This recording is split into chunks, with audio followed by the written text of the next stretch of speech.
And welcome to the Leafcast, a first-time reader show based on the epic fantasy series Wheel of Time by Robert Jordan. My name is Ryan, and I am so happy to be here on time, as always. Brother Dan, how you doing? On time as always. Yes, I'm killing it. I feel like Kendrick just wrote another new song about Drake. That's how pumped I am. Brother Dan, Drake's house got shot up. Oh, what? Yeah, someone drive-by shooting, like his security guard's all fucked up. And like, goodness. This happened this morning. Brother Dan. So Brother Dan's so busy working. You know, he's not hip. He's not up to date. But yeah, everyone. Kendrick's winning the beef, apparently, in audio and physical. Yeah. All right. Well, hey, everyone. We're so timely. We're so punctual. We love you all. We love your shit talking. Please be amazing tonight. And let's bring in. Do you like that? I'm trying. I'm obviously like stumbling around, and that's not helping because you look like you're tripping at an IMAX theater. It was a big sigh. It was a. So that's a good question. Did he order the code red? I don't think so. I think they're clout chasers. Yeah, I think so too.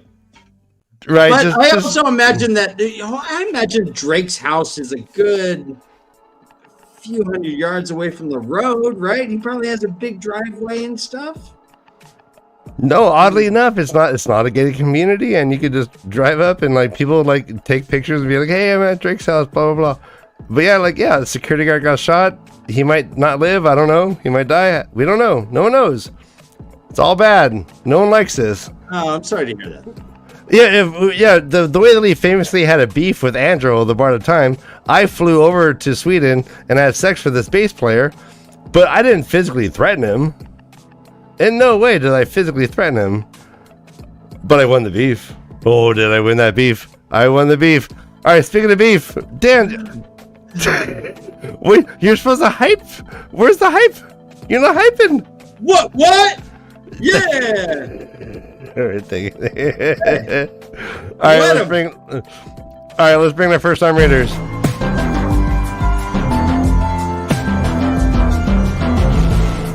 First time readers, they are my favorite. First time readers, they are my favorite. I only have one favorite. Oh, fish. I lived happily ever after. Hi. Oh, hi. I was doing nothing. Sorry. Wait, can you multitask like a champ? You comb your hair. No, it's a sickness. It's not a championship. It's a sickness. No. Brother Dan, she starts multitasking good. During sex. It's a problem. Well, there's lots to think about, you know. Yeah, like you don't need to fold laundry when we're doing it. It's fine. Like we just like move on one after one. A clean house. Yes. When her head happens to look under the bed, she's all, "Oh, dust bunnies." Grabbing the Swiffer. It's okay. I can.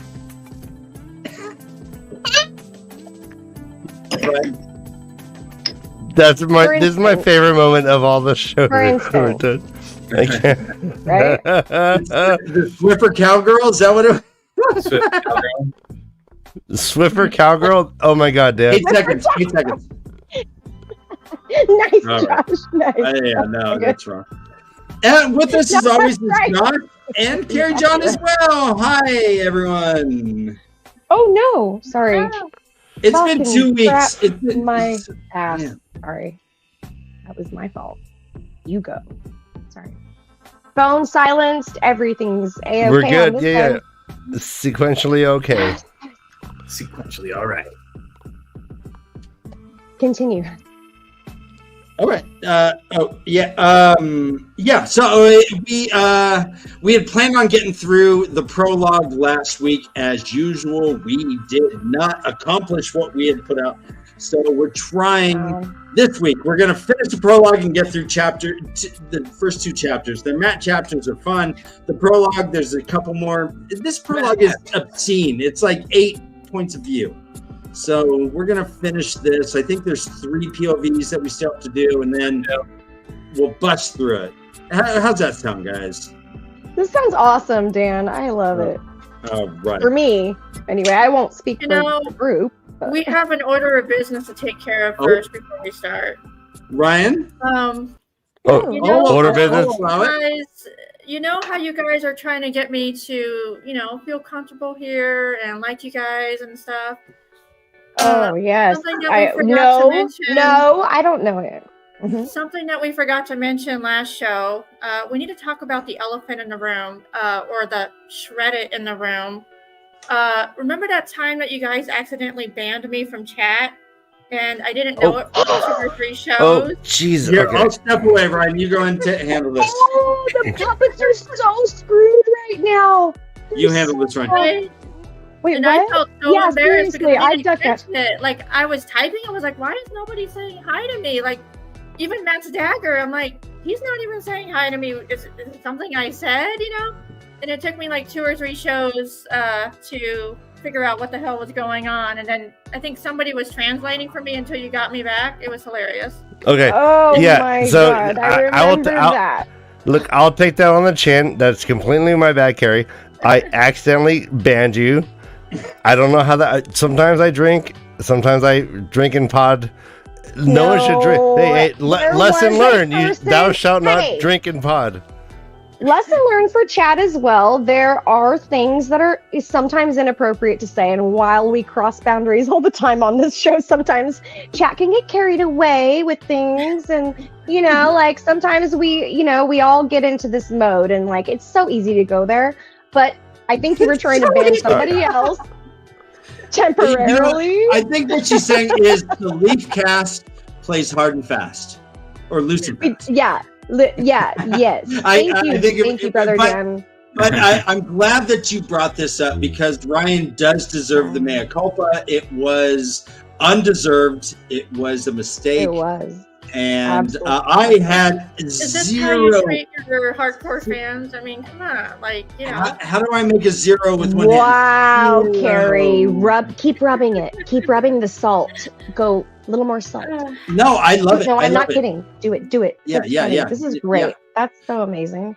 Ryan, I wonder how many people just stopped coming back because you accidentally banned. I wondered that too, Dan. That was my next question. Well, no.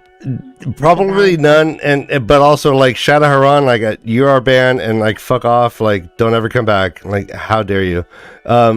Carrie, thank you. Let's just move on. Like Shadow Haran will never be in our chat ever again.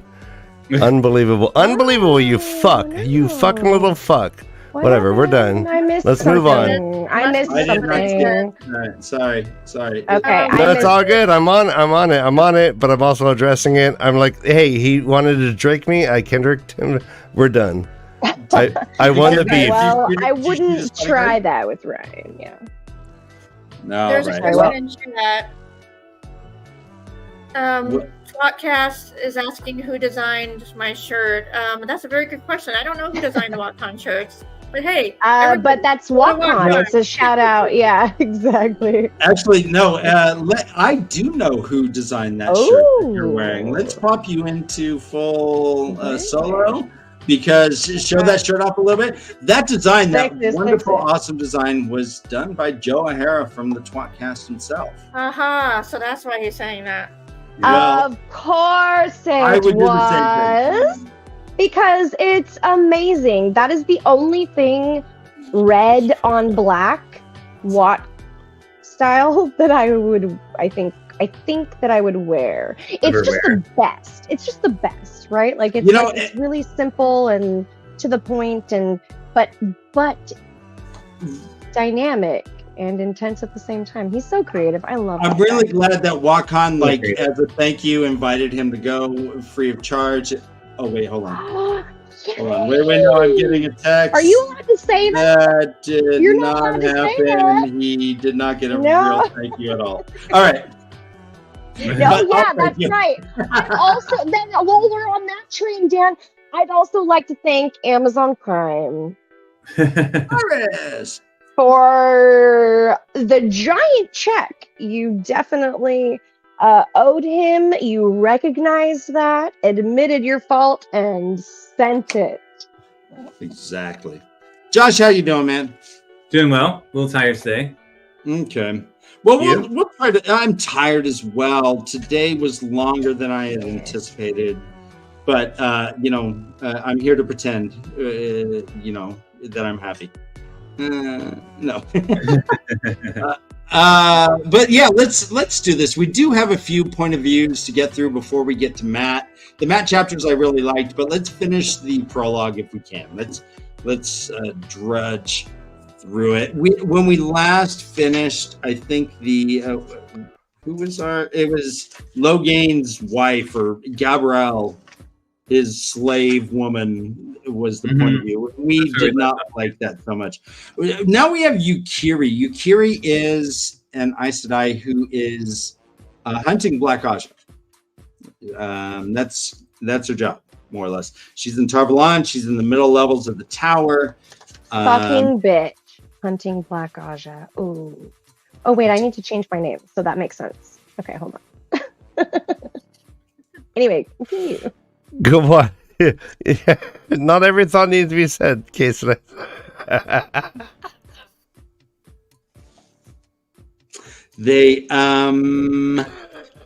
get confirmation again, or at least a reminder, that the way that they were going about this is they're re-swearing on an oath rod that includes an oath of personal obedience. It says, sworn on the oath rod itself, sworn under duress, was all too close to compulsion. Mm-hmm. But this is how they're going through. This is life in a paranoid state. This is life under kind of a dictatorship where it's, authoritarian, where it's like, do this or die, or I don't know. I don't really know the stakes involved, but it seems like if you don't re-swear, they assume you're guilty unless you prove yourself innocent through this type of weird compulsion. I mean, so let me ask you guys: do you guys have a problem with how the White Tower, or at least Yukiri is trying to suss out the Black? Let me ask you, Carrie, first. I don't think I really have a problem with how she's doing it. I think it's their quest to find the Black Aja is getting harder and harder because now all the Ajas are keeping to their own quarters, and it's really hard to get them to break away from their main group to question them. Is this segregation as a result of this policy that they're doing, do you think, to a certain degree, or is it because of Elida's just shitty management? That's a very good question. What do you guys think about this method, Josh and Kay, as far as trying to suss out the Black? Do you agree with this oath of obedience?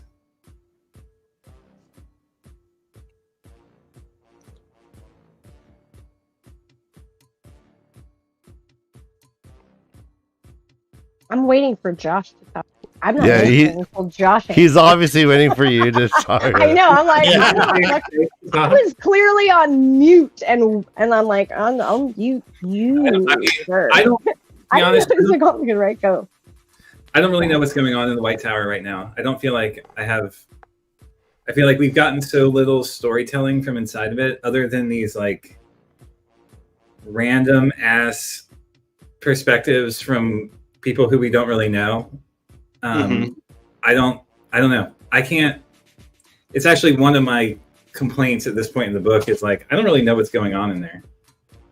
And Well, what we're gathering, so let's try to suss it out just a little bit. We have the split. We have. I know I get what happened, and I know that they're using techniques that they shouldn't, essentially, like Guantanamo style, to question people. But so the White Tower is essentially broken in my eyes when you have the tower itself just filled with suspicion, and you have a schism where there's an entirely a little White Tower existing with an army, by the way, just right over there. A schism, a little White Tower. Okay, I said three. Yep. I will. Okay, so we learn. I mean, there's a if you dig in deep into this section, there's a lot to unpack. Yukiri and Pravara are starting to learn how the Black Aja is organized. They are understanding that they are going around, or wait, hold on. They're organized in groups of 3. So like how one sister knows one, and then another one knows another one, and so they don't all know each other. A pretty smart method. So there is like this culpable deniability as far as you don't know anyone besides, I guess in theory, just 2 other blacks, right? Ajas. Black Aja. Classic.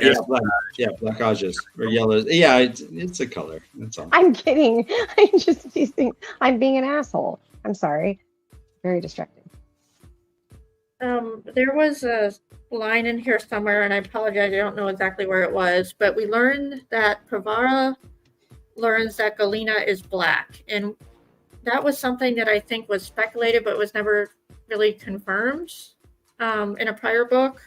Galena is the one that's currently Gaishan with the Aiel right now, if I recall. So I guess the question is, when we get this information, is it something that we already knew before, or is it something that we're just learning now? And that's the challenge that I'm trying to remember in my brain. Galena, I think there was a point of view from her, or something suggested that she was a little shady, but I'm not sure if we heard. But what Yukiri here is like, quote, Atuan was right there, Black Aja without doubt, walking the tower as she wished, unrestrained and unbound by the 3 oaths. And until they could arrange for her to be questioned in secret, all they could do is watch. So this isn't the most efficient way. I mean, if they're like, that fucking Black Aja right there is fucking just walking around free, and here, they know it, or at least they think it, but the only way to prove it, I guess, is to subject these people to this interrogation that I imagine not everyone has been guilty of. Right. Yeah. And so I guess extreme times call for extreme measures, but we should acknowledge that this is a fucking extreme measure. I don't know if the White Tower has ever resorted to any of this. Well, it's just a lot of mistrust, distrust, and all of the like social trappings, all of the like, oh, you can't know who the sitters are, and we don't talk about this. Like, all of those trappings are kind of being, if not called into question, certainly being affected by what's going on.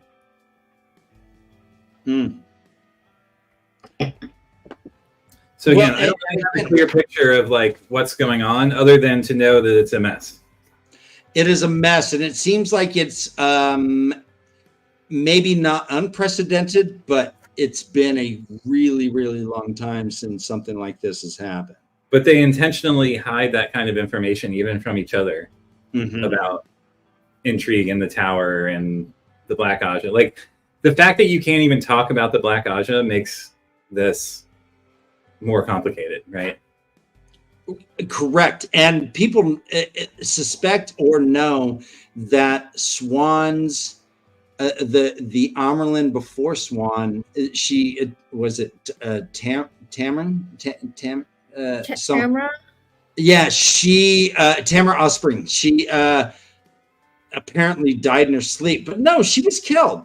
And this stuff was covered up intentionally and just said, no, she just, she just passed away sleep. Was she the one that died in New Spring? No, that was that was the one who did the foretelling. Guitarra.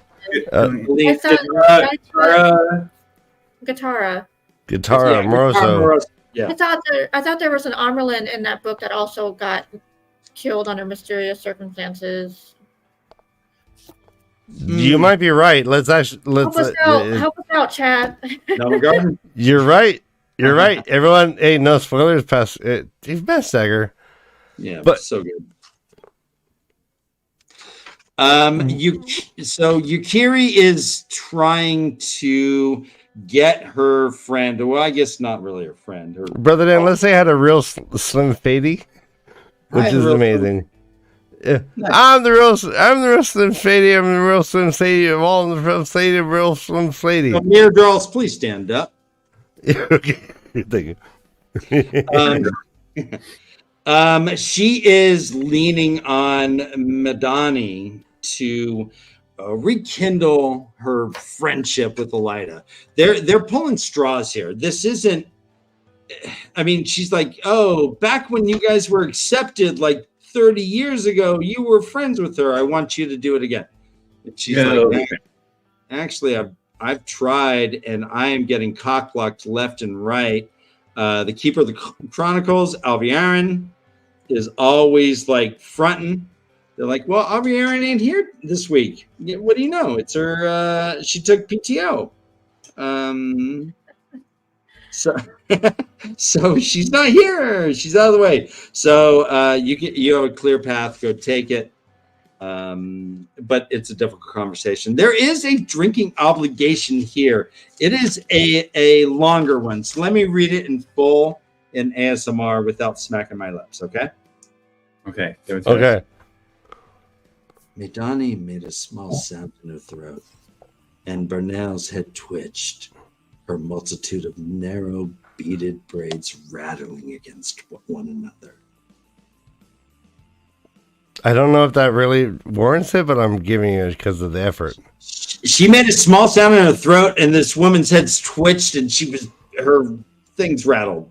Come on. Okay, no. Okay, yeah, no. Yeah, no. Thank you. No, Dan, you're like a romantic. You're such romantic. Like anything. Anything. Well, I mean, like at some point, like if we were in line at Starbucks together, I might do like a random motion, and you'd be like, "Oh, he reached between his legs," and all of a sudden you're like, "Oh, hey!" Oh my god, that was sexy. And Ryan's like, "What? What?" All right, how about this one? Sometimes you had to smudge the plaster to smoke the hornets. The smoke out horn. Never mind. Fuck it. All right, actually, Carrie, you know about drinking obligations. Have you found any in this chapter? Honestly, I wasn't really looking for them. Maybe next time. You know what? We'll get Pop you back.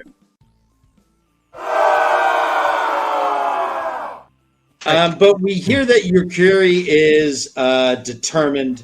I mean, her last thought in this is that she had some investigation to do, and she had puzzles. She's a soldier. But what did you guys want to talk about in this chapter that I missed? I'm sorry. Were we finishing the prologue, or was this the first chapter? Prologue. Oh, I'm sorry. Cat. There's mentions of, and you alluded to it, Josh, that the heads of the Ajas seem to be getting more appointed or anointed than the normal voting, I guess. Is it normally just democracy? I don't know. But it seems like there's shenanigans going on with getting the heads of the sitters involved. Did you guys pick up on any of that, and what do you think of that? Definitely think it's weird. I mean, there's a lot of Deus de Mar kind of shit going on in the White Tower at the moment, it seems like. Yukiri lists a couple things. She says, 1, 5 Ajas had to choose new sitters after women they had in the hall joined the rebels. 2, each of those Ajas chose a woman as sitter who wasn't the logical choice. Right. 3, the Brown had to choose 2 new sitters, but you didn't mention so I don't know. It seems like the Aja heads conspired who would get into the hall, and that's what Madani is suggesting.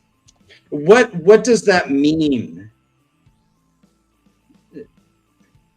Is it like putting county clerks in MAGA county clerks in charge of like local precincts? Is this what we're doing? Are we maybe? My guess was that it's like more Black Aja stuff happening. Was the implication that in every Aja? Mm. Well, Alviarin. Yeah.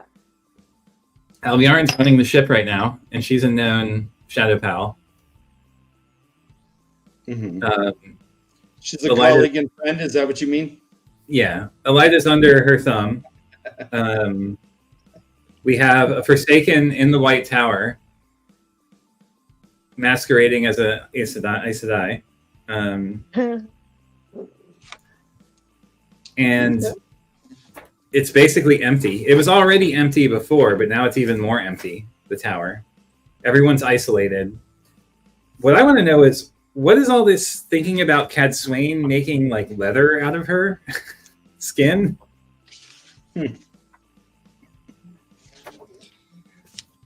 Yeah, they do get a little exaggerating. And her hide.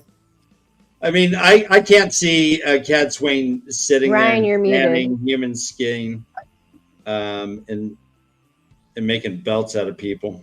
Yeah. What do you think? But I mean, I guess it just means that Cad Swain would be very, very. Actually, I would love to ask Carrie, what are your feelings on Cad Swain Well, so far? I mean, my first impression, I thought she was a badass. I liked her. I feel like she makes up her own rules, and she kind of dabbles in things differently from the other. I can't quite read her fully yet. It's still like a mystery because we only get little tidbits of her here and there. Although she did make a big appearance at the end of the last book, so Okay, very interesting. Okay, you're muted. You're muted. I know. I'm waiting. Yeah, sweetie, go on. Waiting until she finishes. I don't want to interrupt her. So, were you finished, Carrie? Yeah. Like she's tricky, right? I want to talk about other things, but we could finish the Cad Swain discussion. I guess let me ask you a quick question. Do you think that she is providing true leadership, or is she just kind of a bully? Are you asking all of us or Carrie? I'm asking everyone, sure. What do you think, Kat? Her conversation with Varen confused me. Like the last conversation that we had, I think, with Cad Swain and Varen, where Varen is like, well, if Cad Swain says it, or something if she says it, then it's gotta be like, yeah, she was about to freaking poison her, but then she decides not to because of, I don't remember. I need to go back and read the chapter again. I love that chapter though, and it was so important. Oh, why? What? Rand needs her to guide him or something. Oh yeah. And but there, I feel like there was another element to it that Varen, it wasn't necessarily about the fact that Rand needed Cad Swain, but that it was like something to do with just the way that I forget what it was, but there was something else going on in that as well that intrigued me about that whole chapter, and it was like, Carrie, what do you think about Varen? Do you trust Varen? Hell no. I haven't trusted her from early on. Ooh, okay. Well, and Dark Friend? I think so. Okay. Cad Swain, Dark Friend? I would say no. Okay. Glad. I feel like Cad Swain's more of like the dark one.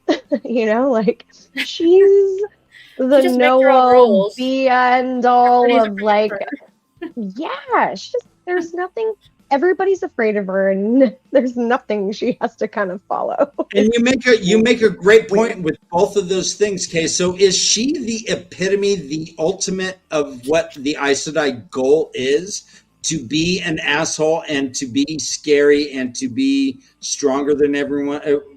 I can't remember the two. No, I don't think that's what Cad Swain's like the. I don't think that's no, the Aes Sedai, like the overall Aes Sedai. Like, is she the best Aes Sedai ever because of how she is? Is this what the Aes Sedai like strive to be? Is Cad Swain? That's a good question. It is a good question because she's really good at like manipulating her words. You know. What do you think, Josh? Is she the best? Josh, I'd love to hear. Is she the ultimate goal of what the White Tower training? I think she's like an old school Aes Sedai, yeah. In the Old sense school, like, okay, yeah. Represents the values of the tower from some period 100 years ago or whatever. Do you think her old schoolness is going to affect her negatively, like in this new era? Is that going to be a part of the problem? I think she knows how to bend with the punches. She's also an outlier, which is what makes her not the best Aes Sedai that there's ever been. I think the best Aes Sedai would be one who's more involved politically. Oh, fuck you, Josh. I love like that. Moraine. Yeah. But I'm glad you brought up Moraine, Kay, because I always look at Cad Swain in relation to Moraine and how, like, we were told that the Blue have all of these designs on the world and, like, are so dedicated to their mission. But, like, Cad Swain is way more in that groove than Moiraine ever was, even though Moiraine was very much in that as well. Yes. Cad Swain's like Moiraine to power 10, you know, which if you actually like get granular about it, like Moraine and Lan were on a literal 20-year mission, like scouring Randland to find this fucking baby. And like, for you to say that like Cad Swain has been more devoted than that is huge, and I don't know if I disagree with it because Cad Swain is amazing. She just didn't know the details. Yeah, she didn't know the guitars. Yeah. Okay. What Carrie, thoughts? Any thoughts? I mean, Cad Swain is still a mystery to me. I feel like she has a secret agenda, and we don't have it fully revealed to us yet. That's what makes me feel like a Blue. Totally. Yeah. Because it's like, that's kind of how it is. Yeah, that's kind of how it always felt with Moraine, too. Like, you know, she's doing, well, we already knew what her thing was, though. Like, I mean, but it was so, but Rand and Matt and Perrin and Nynaeve and Egwene, like, those five, like, they did it. If I was to put myself in those shoes, like, I guess I would feel the same way as we feel about Cad Swain if I were them about Moraine, you know? Absolutely. Yeah. No, but also, we didn't get a Moraine POV for a while. I don't remember what book exactly, but like for at least 2 books. I'm sure she's coming back. I'm sure of it. She's got to come Every back. page that we read where she's not back, I do wonder. Right? Right? Like, Carrie, do you think Maureen's coming back? Yes, because there was no body. No. Oh, it's all. Yeah. There's no body. No, I hear that. Yeah, exactly. Yeah, if your parents can't weepily walk in the room and identify the body, it never happened. Right. Elizabeth Sparks still alive. No, just, Brother Dan, I will fly cross country to identify your body. Well, I'm in California now, so if I die here, you only have to fly just. I'll just rent an Uber. Yeah, I'll just rent an Uber. Yeah. I'll rent an Uber. All right, let's jump to Gowan. Is there anything else with Yukiri? Her name was Yukiri. She's a black belt in karate. Hi, yeah. I can't help but think of her as a Powerpuff. As a Powerpuff Girl. Okay, yeah. Big round head, like big eyes, yeah. There was a paragraph in this section that I really liked. I don't know if you guys want me to read it out loud. I don't know how long. Please read out loud.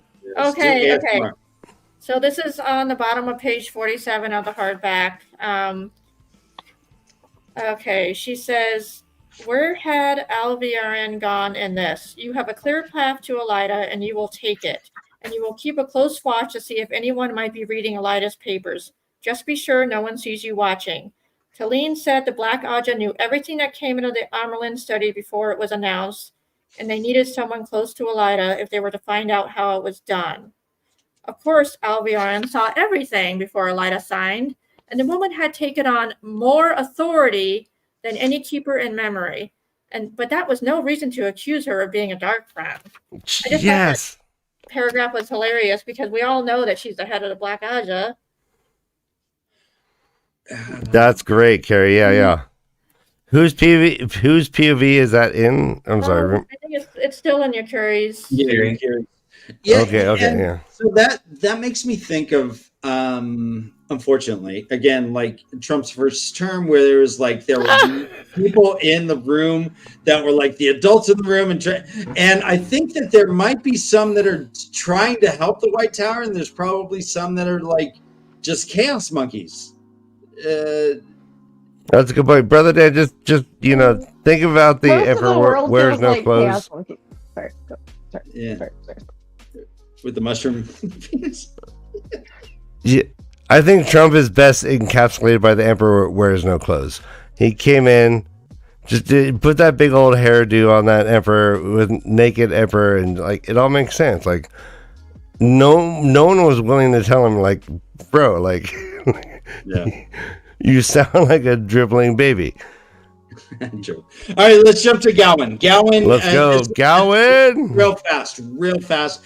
Gowan is with the younglings. He is not being appreciated. He's feeling a little guilt that he's not. He has no idea where Elaine is. Elida has kind of said she wants the younglings dead, but it says, quote, Gowan Turkan said, what's her name?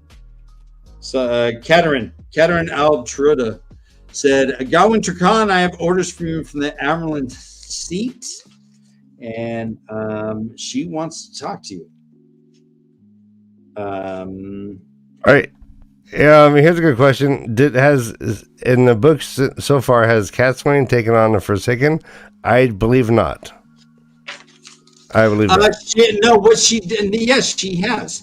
She did it while protecting Rand and Nynaeve as they were sitting focused on the Cohen call. So every time they detected something, she had a little sparrow that pointed, and they were fucking throwing fireballs. She's not had a 1v1. All right, yeah. But she has. No, you're right. Yeah, good job, Dad. Good job, Dad. Yeah. I was thinking about like specifically taking on a Forsaken. I think that was like that. She's not that other woman with the big boobs. Big boobs, yeah.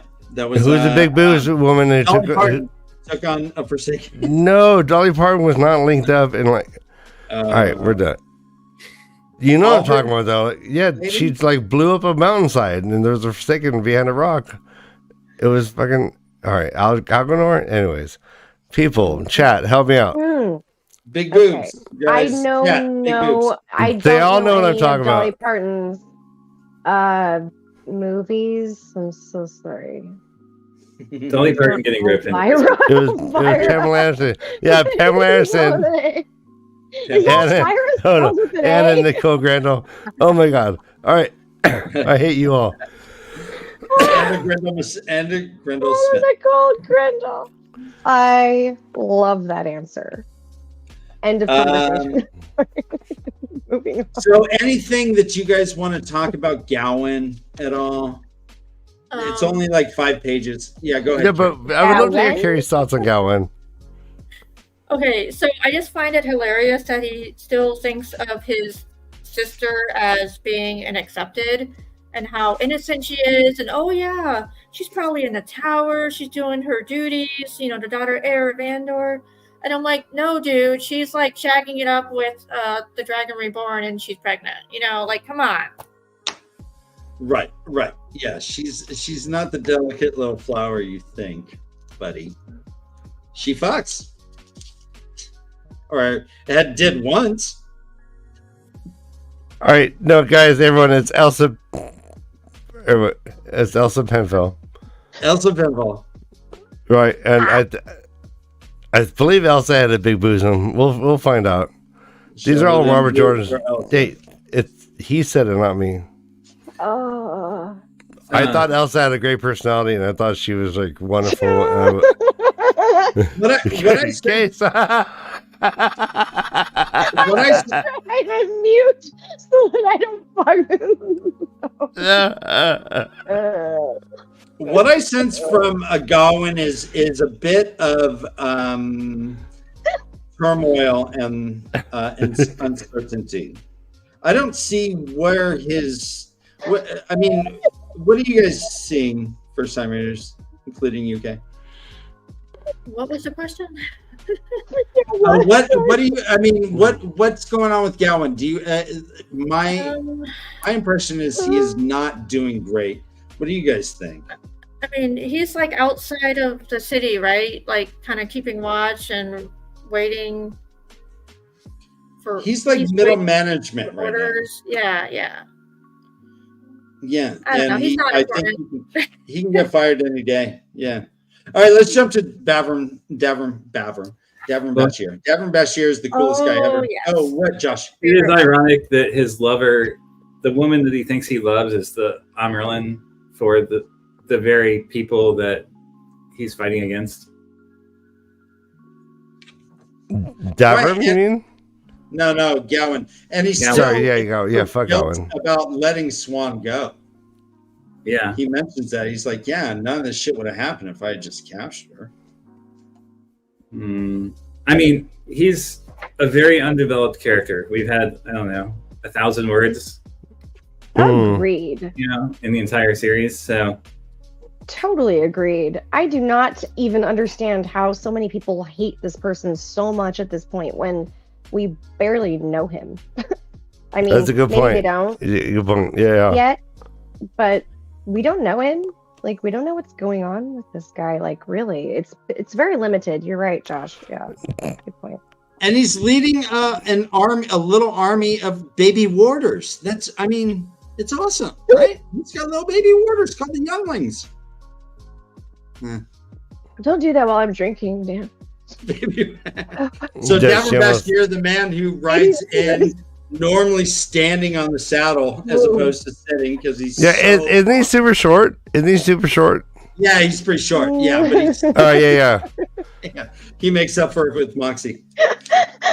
Say the two tallest I love this guy in the universe. There's that whole conversation where he was like, the soldiers were like getting bored. He's like, bitch, we got shit. Everything's coming at us. Like, Kendrick's gonna drop a bomb on us. Drake's gonna like drop a diss track on us. We got to be ready for everything.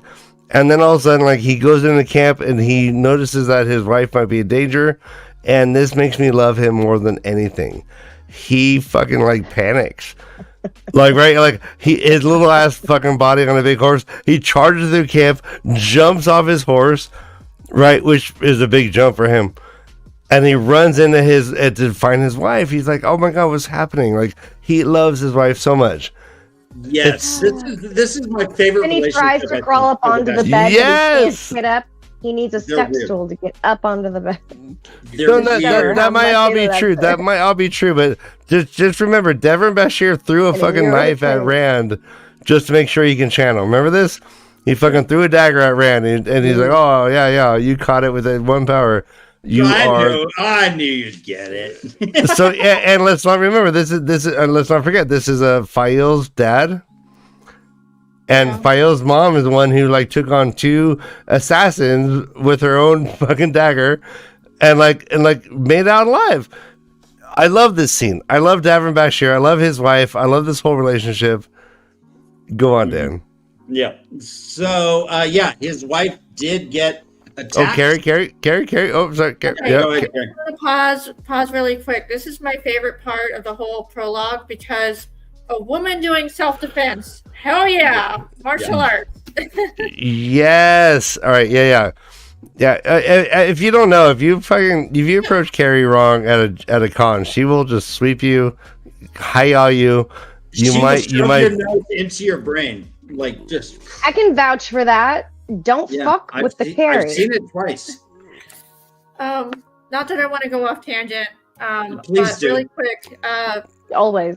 I have my next test coming up in a month, and I have to learn my staff form, my quarterstaff form. Is that So I have drinking to on with train you? out. I have to Okay, train out Carrie, that you confidence. can't start a conversation with you're gonna do a test again and not tell us what it is and then say it's going to result in a Okay, staff so Your shaft. level- form. I'm very concerned for you at Okay. this point. So I'm currently level 7, and in order to get level 8, I have to memorize this routine for the quarterstaff. And no What? pressure. I'm gonna have to practice Quarter- like crazy. Are you Martial going arts, to then. pretend It's that you're called. beating It's up called. If you Gowan? want to look it up, it's called Logar Fist Monkey Staff form. Yes! Fuck yeah! Holy shit! Lock What? monkey staff! Just Yeah. happened. That's the most badass What? fucking name. Hey, That's- no, I took happened. I took Tank Sudo and I became a 7th degree blue belt in Tank Sudo. And that's just How did Chuck they come Norris's crack. Yeah, but like fucking your shit's way more badass. Wait, You're way more badass. Wait, what? What? I know nothing about what that means. Yeah, this is all Okay, We new. could just get a bird's eye view or something. You mean Chuck Norris It's the karate? same when we see each other again, but I forgot you're Brother not. Dan!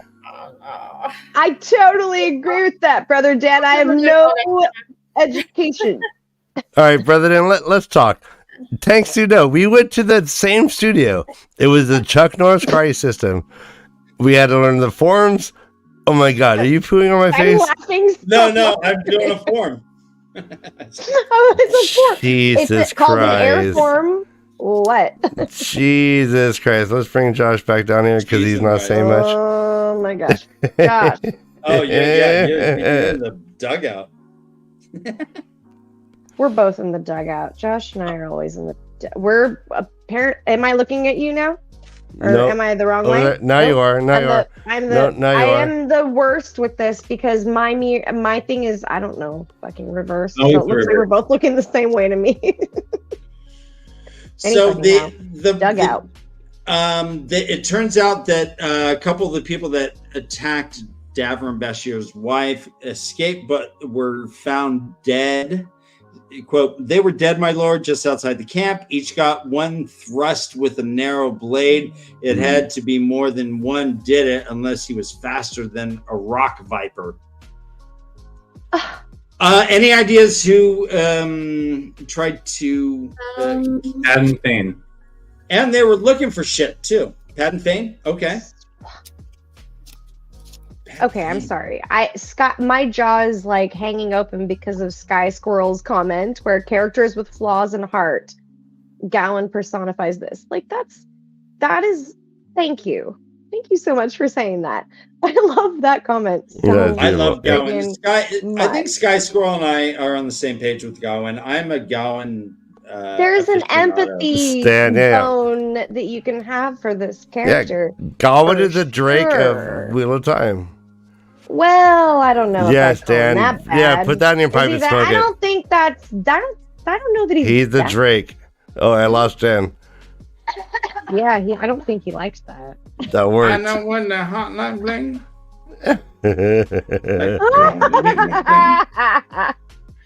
I call you on Wait. the telephone.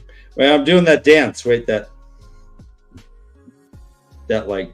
lean dance. Oh, the Gangsta Lean? Oh no, No, I that- think you're trying to do the Cabbage Patch Kid. I know when the the- hotline bling. Oh no, you're not doing that. I don't know what Yeah. you're doing. Dan, you're a Like, puppet. Watch- Lest I remind you. Watch that Drake video. I'm trying to do the dance. You have no hips. Yeah. You have no ass. I don't think you can dance to Drake. Yeah, you're all legs. You're all legs, Dan. Mm. Your head and torso. He's mostly like Barely. head and torso, exactly. Okay, yeah. I'm mostly Yeah. torso. Yeah. My legs Thank are you, there. Josh. But, you know. See, Josh and I did Um, the calculations real quick like that. You know? We were just like, nope, he's head and torso. Yeah. Davern Bashir's wife does not. she is a bit conservative. She's like, quote, "It comes from firing Outlander's husband," she said fiercely. And she's like, you know what? I don't want undocumented workers, I suppose. She's, but I guess that's the paranoia of being in an army camp, and you, I guess, just want to have people that, I don't know. I mean, he has 8,000 cavalry there, like, so how? They're all outsiders to a certain degree, right? I mean, or some. Anyways, yeah, she was mad. She's like, well, don't hire foreigners, just hire Americans, I guess is what she's saying. I don't know. It crossed my mind. I was like, that's weird. Anyways, anything else about Davram? I liked a paragraph right after he was talking about when they found the dead guys. Can I read it really quick? Yeah, please. So Bashir nodded. The price of failure often was death. 2 to search and how many to silence them. How many remained and how long before they tried again. Worst of all, who was behind it? The White Tower, the Forsaken? It seemed the decision had already been reached for him. I just thought that was pretty funny. And it's horrible that, go ahead, Josh. Is, Carrie, that he reached? That's a good question, Josh. Do you want to explain? No. Wait, what happened? What happened? It says any ideas about what the decision was that Davram Bashir came to at the end of this section? And who is he calling? And what are they about to do? Bow, chicka, bow. It says, quote, "You know where to find the man who came to me yesterday. Find him and tell him I agree, but there will be a few more than we talked about." Yeah, what is going on there? Sorry, my dog is really sad that she cannot jump off the couch herself because she's about 6 inches long. Sorry. Didn't mean to. All right. Let's go on to Samitsu, I guess. Samitsu's in Kyrene in the Sun Palace. She is, there's essentially, someone tries to kill Dobrain. She shows up. Dobrain is pretty much freaking He wasn't already dough-brained? He was dough-brained. Yeah, he's like, hey, dummy. I feel like dough-brained. he's dead already if you're dough-brained. I don't know. Anyway. Is this like unreliable narrator part where they're like, he's dead. I'm like, yeah, right. Let me see him first. And he ends up being alive, and everyone parties after. Okay. We have Loyal. Well, there. because that healing ceremony was like epic, and also, is he going to live? Like, I mean, we know going on he lives. It was like the Princess Bride, where it's like he's only mostly dead. Yes, and like his own strength still. It took so much out of him for the healing process that we're not sure if he's actually going to make it. Correct. And we know after chapter 1 he does, though. So I did love the mirroring here of like the dual assassinations happening. Mm-hmm. Dual attempted assassinations. yes. Was this coordinated, do you think, or was it just random happenstance? It feels coordinated, but maybe not by the same people. It could also be Strider who's doing these attacks. What are your thoughts on that, Karen? I mean, it could be Forsaken. It could be Dark Friends. Do you guys remember there was a small POV a while back? I can't remember where the hell it was in the books, but there was some Dark Friends that were meeting, and there was somebody being tortured that they were about to kill. I'm wondering if these people were involved with this. Do you remember what she's talking about? Can't remember their names. Like Names to remember. 2 books ago? Like a dark, like Oliver. Rayman stuff, or no? I know, like they were talking about how somebody failed previously, and then they showed up and like, yeah, I'm going to do the job that somebody else couldn't finish. And then they just assassinated somebody that was in the room. And I don't remember who was present. Was it, I think this was after Boris died. Or was it Boris that was being killed? I can't remember. Anyways, I'm just wondering, is it like Dark Friends? Is it Forsaken? Or is it the Dark Friends working for the Forsaken? Or is That's it a good point. Is it Strider? Is it something stranger? It's a good point that the Dark Friends do die from other Dark Friends a bit. Yeah. Yeah. I do have something I do want to read. Quote, "The lady had to mount." Yes. Okay. There you go. Hey, quickly. Ryan had to step away. Our daughter's having a little bit of a tough time, so he's tending to her right now. Okay. So. Okay, thank you. They get word that there's an Ogier in the kitchen. What the heck? We know an Ogier. What? Okay, Kate Redding's voice for Loyal. Are you fucking kidding me? Like, that woman can drop her voice to levels I don't think I've like had nightmares about. Like, she's so it's just so deep. It's just so deep and resonating. She's so fucking talented. Oh my god. Ugh. Yeah, it was good. No, that's a good point. Quote, "Fingering her Aiel." Yes. Okay. Little bit. Cheers. Cheers. We get a little nod to Tolkien because they go by the name Master Underhill, which is I think what Frodo or Bilbo was. Wait, really? Underhill. I'd like to think I know Tolkien better than that, but I clearly do not. Yeah, I think Bilbo, that was his name when in The Hobbit. He went by Master Underhill. I think so. We should do a Tolkien. And Aes Sedai comes sees Shashel. Comes sees Loyal. They mention a meeting that's going on in Stedding Shanghai. Loyal's going by Master Ledar, and he said, Ledar, son of Shandon, son of Cormal, he said, "I'm certainly not going to the Great Stump. Why, the elders wouldn't let me close enough to hear what was being said." The Great Stump. Have we heard that phrase before? The Great Stump? Carrie, is this the first time you've heard that?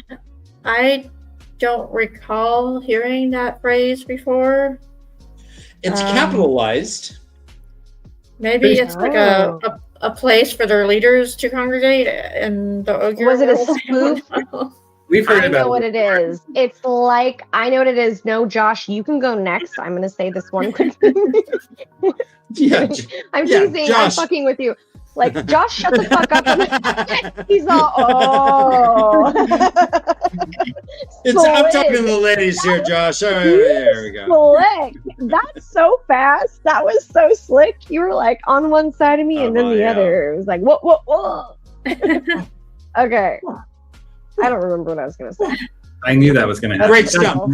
Yeah, well. Great stump. Great stump. Great stump. It's a spoof. Thank you, Dan.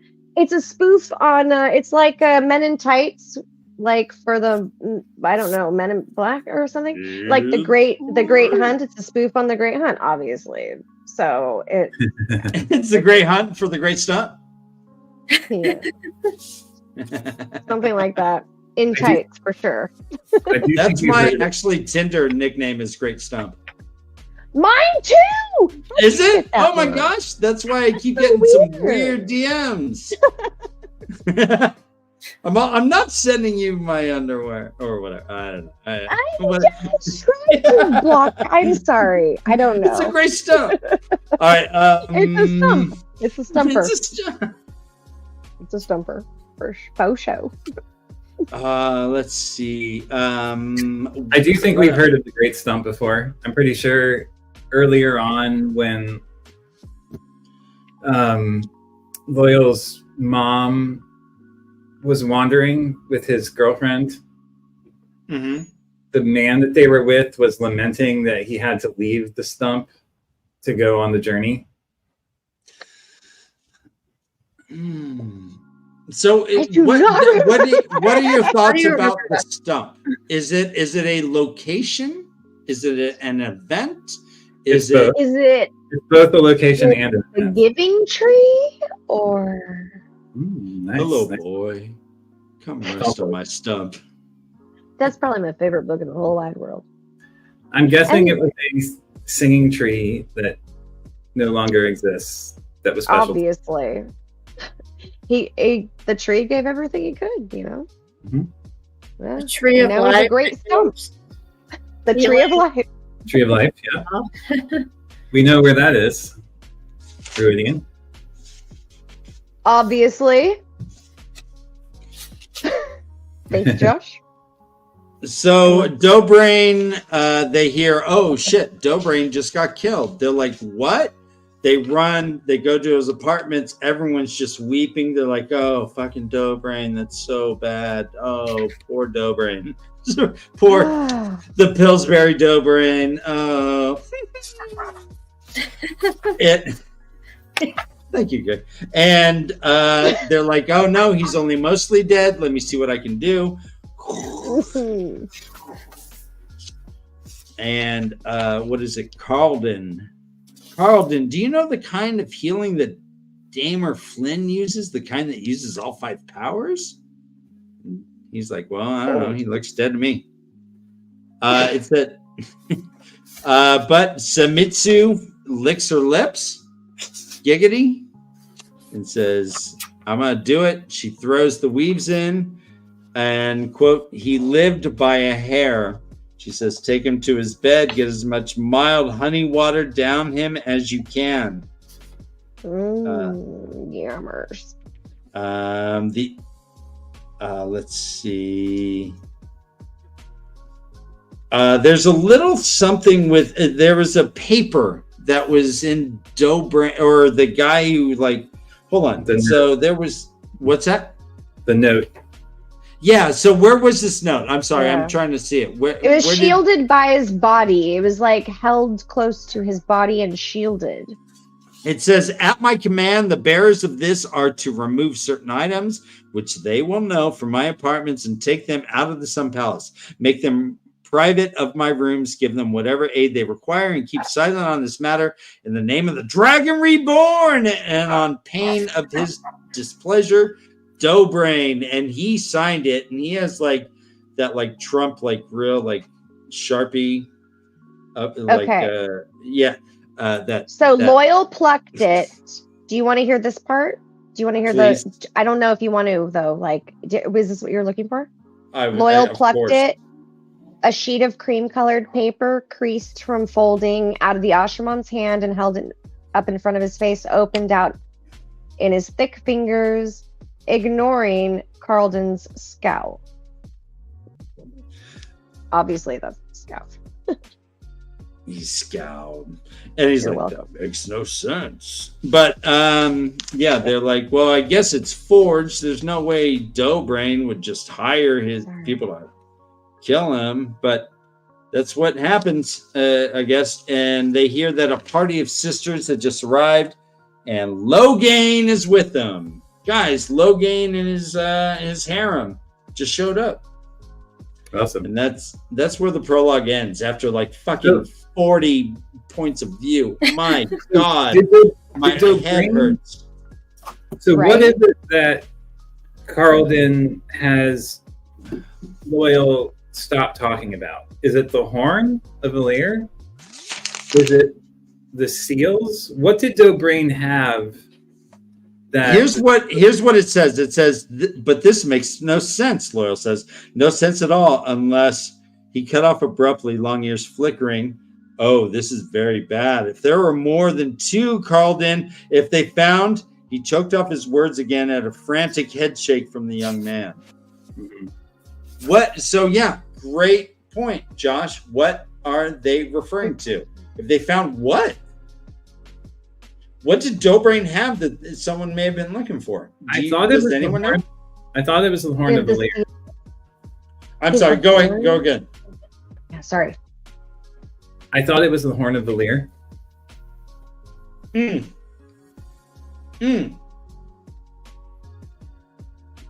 Ladies, any thoughts?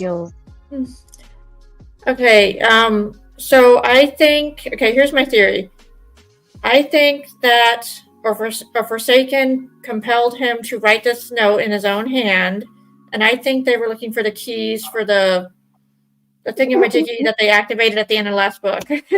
The Cohen call? They didn't know where the keys were, so they were looking for them. So they thought they were there, but they didn't find them. Or the car they were somewhere else. Yeah. For what? What keys? The keys to activate the big thingamajiggy. The access keys to the big terangrial. I guess, why not? So this means that they were working for the Black Tower then, or for Forsaken? I think they were working for the Forsaken, and I think this happened before we got to that part in the last book. So the timelines are overlapping at this point. Yeah, that's a good question. Where are we at? So has the taint been cleansed as we are reading now? No. It hasn't happened yet. Not in the prologue. Okay. But it has in chapter 1. Okay. Wait, it has in chapter 1? What's that? Yeah. I think so. Did I miss that? I missed it. If that happened, I missed it. No, So I disagree. I don't think it happened in chapter 1. I think it's already happened before chapter 1. I feel like we are in a different place before any of that happened or went down. Like, well, my understanding was that where the did we of Matt leaving Thailand and the cleansing was happening concurrently from the last book. You're right. So if those two things were happening concurrently, we know that Matt is talking about escaping in the past 6 days. Therefore, it's already happened in chapter 1. Okay. Motherfucker. Josh, that's a good point. You turned my worlds upside down. But again, all the turnings of them. All the turnings of the worlds and wheels. Matt's not with the channel. We don't know for sure, obviously. But if that is correct, whatever. Things can be happening in the same chapter apparently and not happening at the same time otherwise, which seems a little weird. I was on, yeah, well, okay, yeah, true, okay. But I don't know, because sometimes, like, how do we know how the wheel actually turns? Like, maybe there are smaller wheels that turn at the same velocity of speed. Like a watch. But they There's don't. Little gears and bigger gears. Hey, Brother Dan, I love you so much. Exactly like the inside of a watch. So it says here, quote, 6 nights ago, and we're jumping into chapter 1. It's called A Time to Be Gone. It's a Matt chapter. He's in Ebadar. It says, quote, 6 nights ago, death had walked across the water here. The one power killing men and women and ships in darkness, split by silver lightnings and hurling balls of fire. This is the 6 days ago that he was talking about. And was that because of them cleansing the taint? Is that what was going on? All that shit over the harbor, I guess. What? Oh my goodness. That's what I was confused on the first time I read this, because I was like, how the hell can Matt leaving a city cause so much death and destruction? Like, I'm so confused. And then I guess when you read that just now, it kind of clicks that maybe the cleansing did just happen, and this is the aftermath. It's hard to tell for me whether this is just Shanshin taking shit over, or because I mean, it could be their soldiers fighting with the power. I mean, but we do get the impression that there was pretty major, significant stuff going on over the river. Matt was duly impressed by all the battle stuff. Let's talk a tiny bit about Noel. Yes. Matt and Noel are looking over the river, and Matt is trying to count all the ships to see who's left and who died. He's doing some accounting work, and Noel is there with him. And I guess I want to talk a little about just Noel in general, and what is up with this old guy with broken fingers. The guy who's fishing and caught like dozens of fish, by the way. They were sitting there and he threw in a whole thing, and he's awesome. Go ahead. Bass got his fingers. No, Gary. There was a small paragraph at the bottom of page 97 in the hardback edition that got my brain worked up all day when I read this. Okay. And I'm going to read it really quick. At the bottom of page 97, it says, Noel had come along to the river without urging or invitation. From things he had said, everyone he cared about was long years dead. And the truth of it was, he seemed almost desperate for any sort of company. Desperate indeed to choose Matt's company when he could have been 5 days from Abu Dhar by now. So just that one sentence really struck me. Everybody he cares about has been long years dead. How old is this guy? Like, what is his secret? Does he have like some gift of immortality or anti-aging cream? Like, what is his deal? Curse of immortality. I mean, seriously. Yeah, maybe it's Maybelline. Maybe it's him. Maybe he's born with it. Thank you. Oh my God, Dan. You know, Brother Dan knows Maybelline. It's Noxzema. He's moisturized for years. He wears that like that. He puts like that gold leaf on his face. He looks great. He looks great for his age, except for his hands. His hands are all fucked up. He's incredibly spry, thing. though, for his age. Say again? He's incredibly spry for his age. Okay, please. Well, how old do you think he is? 120. 120. Carrie? That's a very good question. How old do Aes Sedai live? Ooh. I think he's 440. 440 years? 400. Okay, fine. Are we playing the Price is Right? I'm going to say 200. All right. Yeah, stay under. That's all right. right. Case and I, how old do you think Noam is? 440. 440. Okay. I'm doubling Josh's years. That's all. The only reason for my math. And I'm happy and proud that I could do that much. I'm going to just read off a couple of drinking obligations that we skipped real fast. All right. I'm going to do a rapid fire round. All right. I did fingering her Aiel. Next is, quote, I came. Next, quote, the woman swallowed. Next, quote,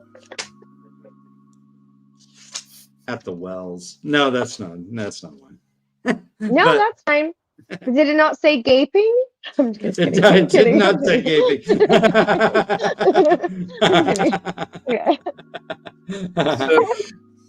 So Eggianan is there. She is. So one last thing before we go on from Noel.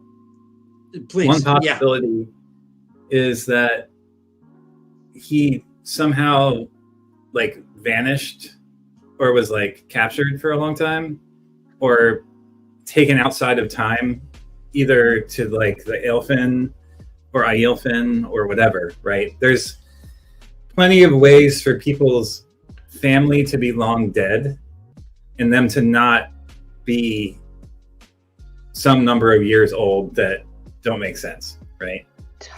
Totally. You think Knowles has been with the Aelfinn and Eowyn? Well, we know. So the thing that's suspicious about Noel are the gaps in his memory, which we see again in this chapter. And he thinks that he recognizes someone, and then like almost goes over to talk to them, and Matt has to stop him, right? Like, so similar to how Matt has gaps in his memory that were filled in by other memories. It just makes me think Eowyn, seeing that, because that's the only thing that we've seen that causes that. So imagine if he went outside of time for 50 years, all of his family died, and then he came back. All right, let's do hard taps. Is Noel good or? I'm sorry, Carrie. Go ahead before I ask. I just wanted to add another theory to Josh's theory. Back in book 2, when we're learning about portal stones, there were some comments that talked about how if you enter a portal stone, time has a mysterious way of moving. And what if he went through a portal stone and ended up several hundred years later? Like flicker. Ooh, yeah. Kind of like flicker, but a little bit different. Like there was just a lot of, like, it was one of the Aes Sedai that was explaining how the portal stones worked, or maybe it was Lanfear, I can't remember. They were just saying how time moved differently, and if you don't do it right, you might end up either losing time or gaining time. Because we know when they came out, they lost several months of their travel. You know, it was like fall when they arrived, and so you thinking that he may have been from an earlier age that got lost in the Flickerverse? Back to the Future, yeah. He could have also died and been brought back by like the hero of the horn. I know, like, there's just so many theories. So many ways that it could go, right? I have a question. Do you guys think that there's any version of this that could be like a multiverse simultaneously situation, or like a roundabout way of what we might consider a multiverse in our world? Like maybe like a parallel world that got sucked into a different parallel world. Yeah. Like, well, what about Teleramriad? I feel like that's another. Totally, Carrie. I feel like that might be like another layer of the entire intersecting like timeline situation. I don't know. I don't even know if it's possible in this specific situation, like of this. No, world, you do make a good point, because we've seen where, at least with the Aiel, they are able to go back and experience time, at least like a movie, but they're living the movie, right? Like they go back. Rand went back and he saw the Age of Legends. He saw flying cars. Ogier and the humans doing the song, and. But are they coinciding at their? So time is different. Sorry, so time is different. I don't think there is a parallel world thing going on in the series. Just to be clear, personally. Okay, but thank I hear what you. you're saying. Thank you. That helps, because for me, well, what is the Flickerverse, guys? But parallel worlds, right? When they go into the portal stone, you're living thousands of lives, and then you die, and then you get reborn, and you live 1,000 lives, and then. Well, they're not parallel. They were sequential. The parallel would mean that they were same. That's the whole idea. Right, sequential. That there's multiple worlds happening concurrently, not sequentially. Yes. So the flicker is not parallel worlds. Okay. So you don't see. So Josh. All right. In my head, I always had the portal stones as being like a crosswalk against, and you're crossing different lanes, and these lanes are different worlds, and you're trying to cross look at it like there. Go ahead. You look at like the inside of a watch. you know? Mm-hmm. If there's a visual to this concept, it might be kind of like that, but like one, I'm not sure. Okay. Sorry. Remember in Bill and Ted's Excellent Adventure how Of they go course. into the, and then they go into the telephone Relatable. booth, and then they get sucked into these different paths. I'm thinking Mhm. of something like that. Like the guy's going on a different path than his normal path. I don't know. Okay. Well, So- let me address that. Can they go back in time though? I guess with the IM, they do this, so they could go see Socrates and Napoleon. I guess Well- with the Radiant Rings. If they were I don't part know. of I it. get Yeah, I get sure. so confused. There's so many different layers of this world, so many different timelines that we've seen, and through how many books? 15? 14? Are we in 15. 14? 15? Okay, There 14, is 15 if 15. you have a prequel. It is so hard to keep track of. Like, Yeah. I don't know when I saw what and what maybe coincided with what. And I feel like on my second reread, God willing, there will be one. I'm sure there will be one. I need to figure this shit out, and it's gonna haunt me forever. But like, you know, I hope I figure it out. Like, it's so difficult. This is No, I hear you. We have to figure this freaking timeline out between book to book. There's chunks of chapters and shit that happens, and triumphs and devastation and love stories and Bunch of weird things that only happen crap once and that then get happens brought with back. Val and Luca, and like, yeah, like that you just can't, like, oh my god, there's so much. And I hope that we understand, like, I hope I understand on the second timeline or second read through that the time, like, what the fucking timeline is in this shit, and I can be like, oh, this is happening when that's happening or something. I don't know yet. I want just hoping- to watch a pitch meeting for this series. What's that? A pitch. The YouTube guy who like analyzes movies for their banality, but it's like comedy. If you've never watched them, they're worth taking a watch. It's a Is it screen- called Pitch Meeting? Pitch meeting? Mm-hmm. Is it it's a YouTube channel called Pitch Meeting? Mm-hmm. God, I have to see it. So good. Nice. Thank you. But I mean, there's just so many things like why have we not seen a Shadowhound in fucking 5 books? Like, Or where Why are do all the Murdrolls? Damn it! I mean, Flicker can be explained pretty easily if you think about reincarnation and you think about past lives. Like that can be separate from parallel worlds, I think. But yeah, I agree. There's a lot of like Yeah, it can Red be. I over there. totally. left, and it's kind of like a little weird. Sorry, I Well, you interrupted you. Please say also- that one more time, Josh. I'm sorry. I cut Carrie him had out. something to say. You also mentioned that there's a lot of parallels between his gap in memory similar to Matt. So Mhm. we know that Matt got his memories twisted from, The dagger. visiting the doorway. So Well, originally from the dagger, and from the dagger. Jedi removing the curse from him. But then when he went to the Elfin, he had new memories shoved into the gaps of other lives. I guess we've never really talked about the idea of trading memories and having gaps in memories. And I guess I do want to get through these 2 chapters still before we end. But this is an interesting conversation. And as far as just how does he have, you know what, we'll get to it later. But I do have questions for you guys. Brother as far Dan, as, what Brother the Dan- hell's going on with Matt? But I want to encourage you to like we all know like Kay, Slice's and Josh's ideas. We don't know Carrie's thoughts on any of these things. So if at any point you want to ask Carrie like what does she think about this or that, I think that's super no, valid. I totally He's been asking her like the whole time, Ryan. So sorry you were gone for that. Hey. But like, Oh, he's been super No, I did a asking her great and making job. sure her Thanks. opinion. I feel like so. I did. No, thank you. No. That's the game plan. I'm sorry, it's gone.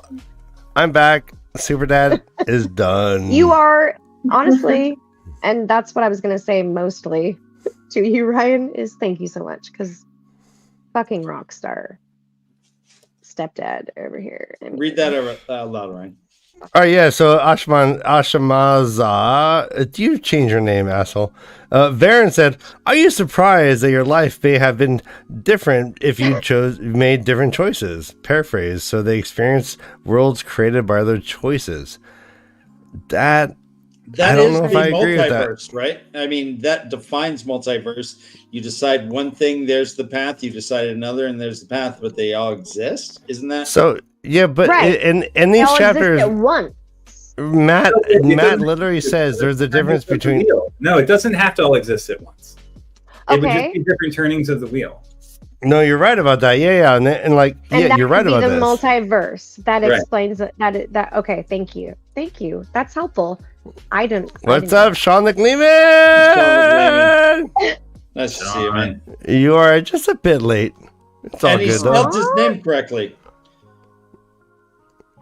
So let's. I'm so confused. All right, a couple of drinking obligations. Quote. Oh no.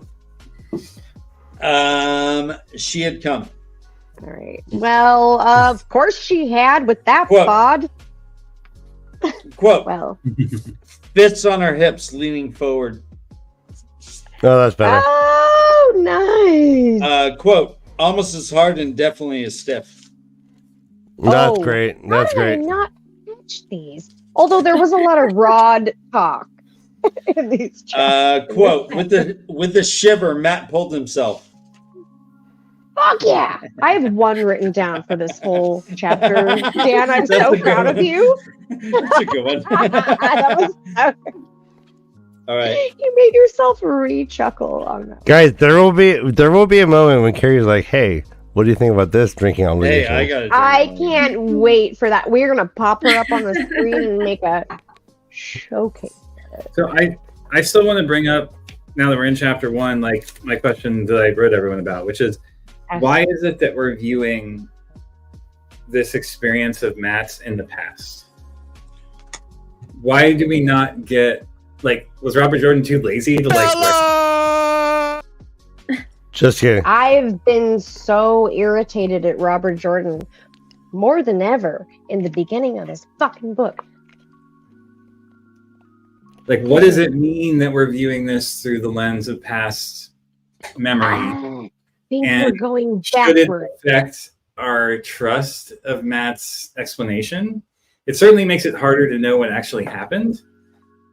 But why do we, like, what is, stepping back even further, like, what is the reason as a writer to not write about this incredibly exciting battle scene? To only talk about it in reverse. He likes to write things off page. I mean, when Matt killed Culloden, we didn't get to see it. Oh, good point, Carrie. Yeah, no, you're right. No, and we could make episode upon episode, like, things we wish he played out on screen, but like, he likes to do that. You're right, Carrie. Next time you guys say my dog did not eat my homework, he's absolutely eating my fucking homework. Nice. Look at that. Oh my God. Crispy. Leave it, Crispy. Okay, I really need those corners though. Like, those are it was like the first, it was the prologue. It's rather thick. The prologue, I don't know if you noticed, is like that. Anyway, with opening. It does bring up the question for me of the trustworthiness of the narration and like what the lens is that we're viewing it through, regardless of whether or not the writer likes to do it. Like, it's a choice. And no, you're right. Yeah. It's a little strange.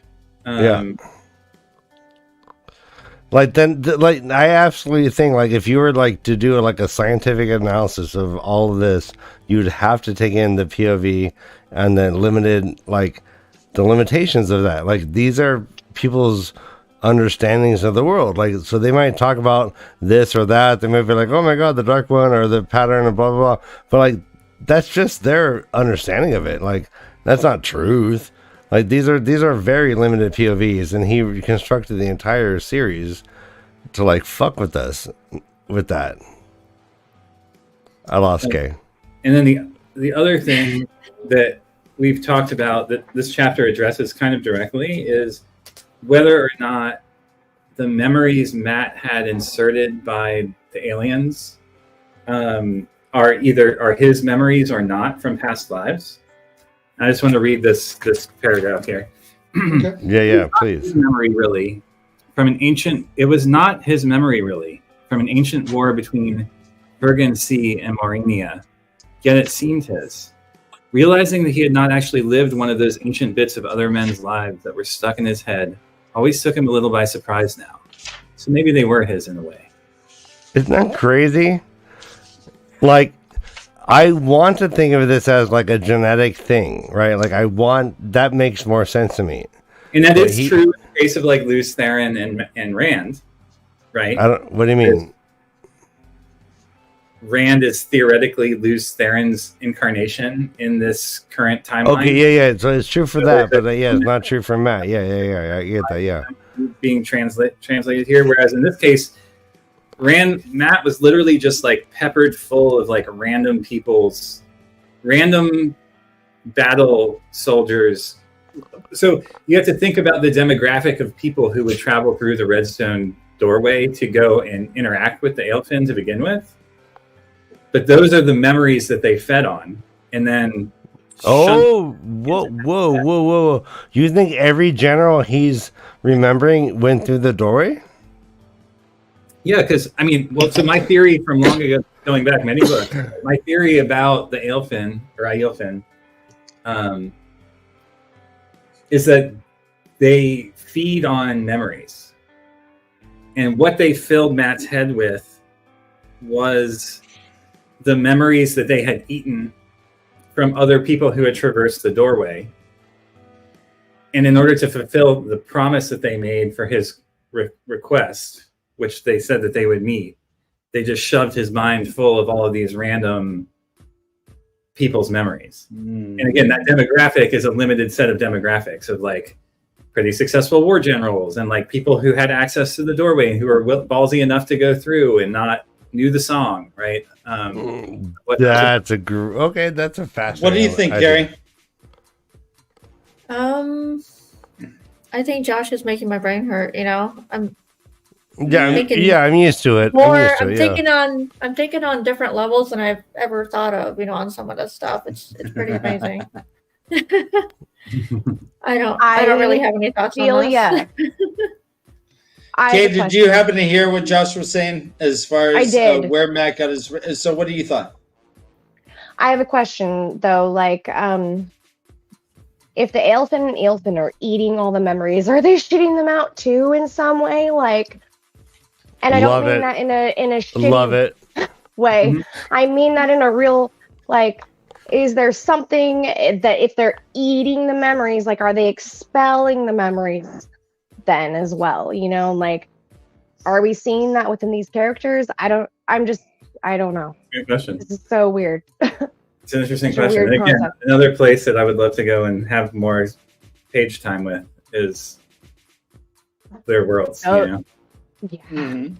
For sure. Yeah. Let me ask you: are the Aelfinn and Eophin native to Randland? No, Carrie called them aliens. I called them aliens. Josh are kind of like aliens, though. Aren't they like? I don't know what to call them yet. I haven't really thought about it too much. We have a game called Snake and Foxes. I know aliens. Cool. Then, like, are they aliens? Are they from another? Maybe this world has contact with another planet that we don't know about yet. Well, we know that time behaves strangely there. Fucking science fiction! I swear to God. I'm sorry. Did you call it? Could they also be genetically engineered beings from a far past that somehow are weirdly connected to this planet as well? Yes. They could also be aliens. They could also be our evolutionary future or our evolutionary past. Mhm. Don't mind me. So we have these portal, like, do we have these doorways that basically like instantly like transport you to these worlds? Now, do you think like without these portal stones, could you like fly a spaceship to these worlds? Yeah, are they locations? That's a good question, Ryan. I believe yes. Oh, that's what you meant by the. Okay, sorry. I did So not you understand. What is believe this, like you- a Stargate? No, know. that's it. Oh my That God. well, I mean, like these. That's a valid Thank you, question. Carrie. Is it a star? See, like, this- Is Yeah, it a what do you think, Stargate? Nick? Like, or is like how do you conceive of it? Like, there's so many ways to look at this. Like, nothing's right in my mind, right? Yeah, yeah. Time and reality gets really weird with the portal stones, with ways, with the twisted door frames, with some of these triangular. With the Olgir themselves, like, what's going on with these weirdo fucking alien like race? Where you got to be 100 years to drive Not to an get your alien. permit. Oh. Well, I mean, like, I that's a Maybe Ogier adjective. is an alien race. Maybe I mean- we have more aliens on this planet than we even realize. Maybe this is so sci-fi it surpasses Star Trek, and none of us are any the wiser until we get to the Never gonna last paragraph of the last book of the Yeah, bullshit that. This I mean, Ryan, that's a person- good point. I'm kidding. I love it. Anyway. That was a good Well- point. Loyal could just be like a draft dodger. He could just be like 18 or something. And he's like, but he's 100. And What's going on with you, Carrie? I see gears Yeah, turning. you see the wheels, the hamster wheels turning. I don't know. I'm thinking about like Loki and how he's trying to figure out the whole time saying, and I'm trying to draw parallels to that, which is making my brain hurt. Okay, I don't know Loki, and I will. Oh, you're missing out. Well, you should definitely watch Loki. I also know Loki from The Mask with the guy that played with Jim Carrey. Obviously, that's what you're talking about, right? Yeah. It was that was Loki his and dog's name. Loki is Thor's brother. Loki is the dog's name in that movie. that's amazing. Case that I said that's the greatest pull ever. I think we're just gonna finish the first Super proud of that chapter one. and add chapter 2 to our next show. I think. Because- So Dan, we have I know. 13 minutes Time left. is- So time is Eggieannon's there. running out, but- Yeah, go ahead. No, go ahead. No, I was just saying time isn't running out, but I loved these two chapters, and I'm excited to get on to the second one. Then, if we're gonna wait till then to do that, that's fine. There is the line for Noel. For all he looked hard worn, the old man was spry enough, too spry by half at times. What are your thoughts about Noel? Is he good? Is he bad? Is he human? Is he not? Is he a hero? What's going on? So, brother Dan, Noel's like that, like speed addict, the homeless guy who like hangs out at the liquor He's store. Hey, and, like, no, I I feel got like- something in my cart. and, like, he sweeps Okay. the Here, driveway take that. for everyone. There's a I go- guy that used to do karate outside of a Burger King. Really, like, perfect karate. Okay, and Okay. every fucking day for 4 Outside of a Burger King? hours or more outside of a Burger King. Okay. No. Oh wait, was it Carl's Jr.? It was. Wait, Carl's was this Jr.. in San Jose? It's a Carl's Jr. You know Wait, what I'm is talking this in about, San Ryan. Jose? Yes, I know you this what I'm talking bitch. about. Yeah, I know this Yeah. guy. Karate Oh Carl. my God. I don't know. I why never he's called him outside that, of but his yeah. Burger King. Bitch. He's Karate Carl. Yes. He's in front of a Carl's Jr. and he is constantly doing the best karate in neon. He's always in a neon color with some sort of shorts. So was he you know. was he a Carl And- Zotte master? I forget where this conversation started, Brother Dan. What were you talking about? I don't know. No. No. Oh, Yeah. right. Yes. Well, you said something about like him just being kind of like Is he young? Is he old? Is he what's this? up Is with he him? that? Is he what? Is he what? Is he what? And this person came to my mind. Let's end on He Noel is talk. absolutely fucking an incredible person, but I don't know who he is. Like, I'm not about karate. Talking about Karate Carl. Yeah. Was he? Did he do Chuck Norris karate? Tank Sudo? I think he may have. Dan, it's called Tank Sudo. It's a legitimate. It's called Tank Sudo. How dare you? You went to the same fucking place, Dan. Yeah. I swear to God, Brother you Dan. know who this guy is. I swear, Dan. Oh you my know God. This guy. He is. Yes, exactly. He's always there. Hiya. What's he called, Ryan? Tank Sudo. No, he's Karate Carl. Right? Yeah. Yeah, Karate Carl. I hope everybody goes to Camden Avenue on to the Carl's Jr. of San Jose. San Jose, Camden Avenue. Go there. Give this guy some fucking, I don't know, a meal. He's cool as fuck. He's amazing. And he is Right, dedicated. yeah. Nobody else is dedicated to their art. He is. Okay. Dedicated to his art. Dedicated to his art. Yeah, but don't get too close. He might drop kick you. Like, just throw food from a distance. Like, I wouldn't throw it. I would just leave it for him and wave. He's very nice. He's very sociable. He's kind, man. Ryan? Stop Okay, it. Sai, do you have anything to pimp before we go? To pimp. Yeah, let's pimp your shit. All right. A shameless plug. Please come follow my Instagram, which are several. Quesadai. And that's it. That's just that's the only one for this. Okay, channel. do that one. Okay. Yeah. Thank All right, Josh, anything you got to pimp? Gary, pimping? There is a serious lack of Bella merchandise in the fandom. People, make more merchandise.